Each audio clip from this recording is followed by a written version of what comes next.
Good afternoon, everyone. We are now in day 3 of the Democrat-led government shutdown. The Democrats continue to recklessly hold the American people hostage over their demands to give illegal aliens free health care. Republicans are fully unified behind passing nonpartisan clean funding bill, the exact same bill that Democrats approved back in March to reopen the federal government. But those same Senate Democrats are now voting against this clean funding bill and keeping the people's government closed. I understand Democrats will have an opportunity very shortly here to change course, and we hope that they will. There are significant personal impacts on millions of Americans as a result of this current government shutdown. The 1.3 million men and women of America's Army, Navy, Air Force, Marine Corps, Coast Guard, and Space Force who serve honorably and put their lives on the line to defend us all are not being paid. Military families are already seeking out food assistance because of financial anxiety caused by this Democrat shutdown. According to new reporting from the Military Times, staff members at the Armed Services YMCA food pantry distribution location near Fort Hood in Texas found a line of military families stretched around the side of the building yesterday at 5 in the morning. According to the staff who work there, that is, quote, not happened ever. They've already had a 34% increase this week over past weeks. President Trump and Republicans fundamentally believe we have a sacred responsibility to protect and provide for our military families with the resources they need to thrive. If Democrats believe in this very simple premise too, they should end this shutdown immediately. Unfortunately, the severe impacts of the Democrat shutdown extend beyond our troops. Nearly 7 million mothers, infants, and low-income families who rely on government-run food assistance will be in jeopardy if the WIC program runs out of money in the weeks ahead. The more than 13,000 air traffic controllers who ensure that Americans fly safely in airports across the country are currently working without pay. The National Flood Insurance Program is in danger of lapsing, which could leave families without necessary help if a disaster strikes, and we are in the middle of hurricane season. Critical services offered at Social Security field offices are reduced for senior citizens and disabled Americans. Helpful transition assistance programs are not being provided for veterans who fought to defend our country and are now trying to re-enter civilian life. The economic consequences of this shutdown are piling up every day. Policymakers, markets, and even the Federal Reserve are flying blind at a key juncture because BLS and BEA data are on hold until the government reopens. Democrats shutting down the federal government to give health care to illegal aliens could lead to lower growth and higher unemployment rates for Americans. According to a new memo from the Council of Economic Advisors, the U.S. economy could lose $15 billion of growth domestic product each week. Every single week, the Democrat shutdown extends, with a month-long shutdown leading to an additional 43,000 unemployed people. Small businesses are likely to encounter delays in receiving federal loans. Mortgage applications will likely shrink. And just this morning, Business Roundtable, an association of more than 200 CEOs of Americans' leading companies representing every sector of the U.S. economy, put out a statement urging Congress to pass the clean CR that will once again come before them in the Senate floor in just a few moments.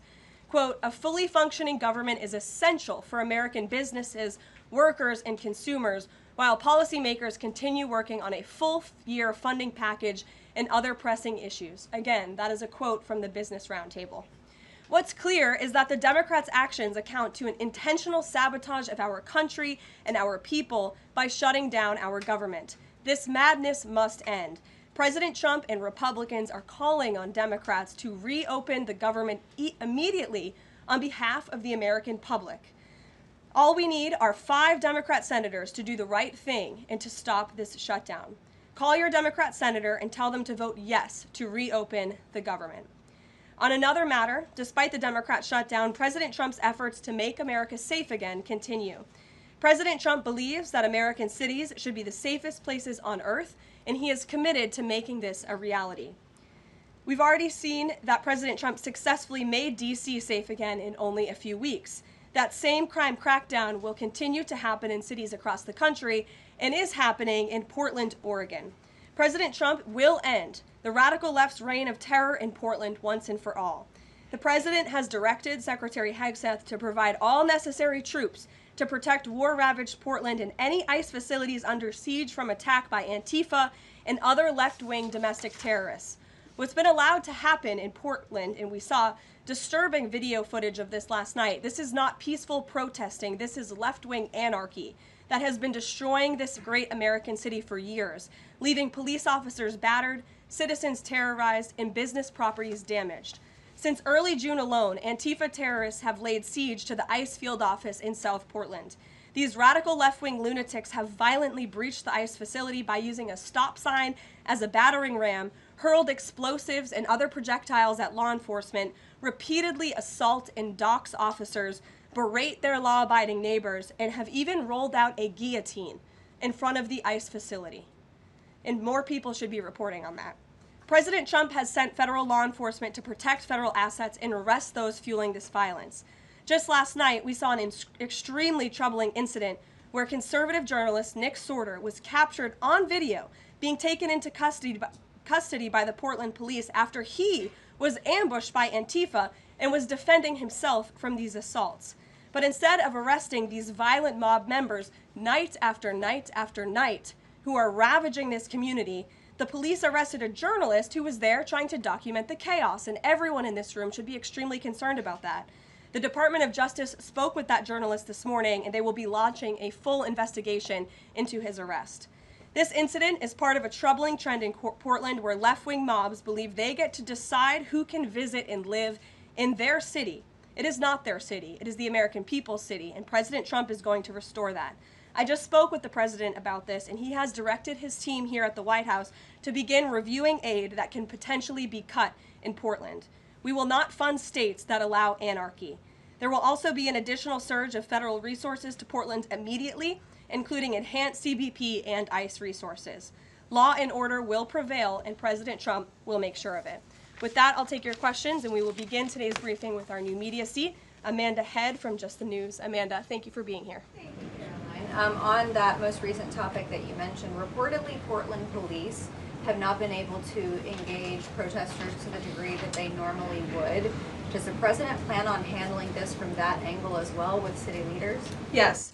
From our understanding in the law enforcement that we have here in the Homeland Security Task Force, I spoke with them this morning, and what they're seeing is that unfortunately, local police has been restricted from responding or cooperating at all with federal authorities, which is completely absurd. We have surged federal law enforcement personnel to this city to restore law and order and to work alongside local law enforcement. And we've seen the benefits of this in Washington, D.C. And all of you live here, so you can agree Washington, D.C. is and feels much safer because of the cooperation between federal and local law enforcement. They can and must be working together, and we think it's despicable that these local elected officials who swear an oath to protect their people are preventing law enforcement from doing their jobs on the ground. So that's why the president has directed his team here at the White House, and they are already on it to look into how we can cut funds. And the president wants to work with anyone. If the mayor of Portland were to call him right now and say, "Mr. President, please help us," I am sure the president would be willing to do that. He is genuinely serious about wanting to restore order in America's cities. But it's become apparent that the local and elected officials in Oregon do not feel the same, and that's very unfortunate for the people who live there. Yeah, and then one more question on the government shutdown. Should there be some type of scheduled layoffs to maybe entice Democrats to come to the table, like every hour another agency, another 100 pink slips? I'm sure Russ Vought has a list of folks ready to go. Well, look, the Office of Management and Budget, as we've said repeatedly, is working with the agencies and our cabinet secretaries to identify where cuts unfortunately can and have to be made. And again, we understand there's another vote happening on the Senate floor in an hour. Maybe if Democrats do the right thing, this government shutdown can be over. Our troops can get paid again. We can go back to doing the business of the American people. But if this shutdown continues, as we've said, layoffs are an unfortunate consequence of that. And Russ Vought has been in contact with our cabinet secretaries at their respective agencies to discuss that. Thank you, Amanda. Kelly. How would this administration define what makes a Democrat agency, which agencies, and what constitutes being a Democrat agency? I think this administration has been very clear, Kelly, that we're not going to tolerate waste, fraud, and abuse in our government. And we've also been very clear to point out when agencies or when programs do not align with this administration's values of putting our country first. You've seen that with USAID and in various other cases where there's been cuts made or funding has been slashed. And so, again, unfortunately, we're having to do a massive review of the bureaucracy to be good stewards of the American taxpayer dollar. And it's the Democrats who have forced the White House and the president into this position.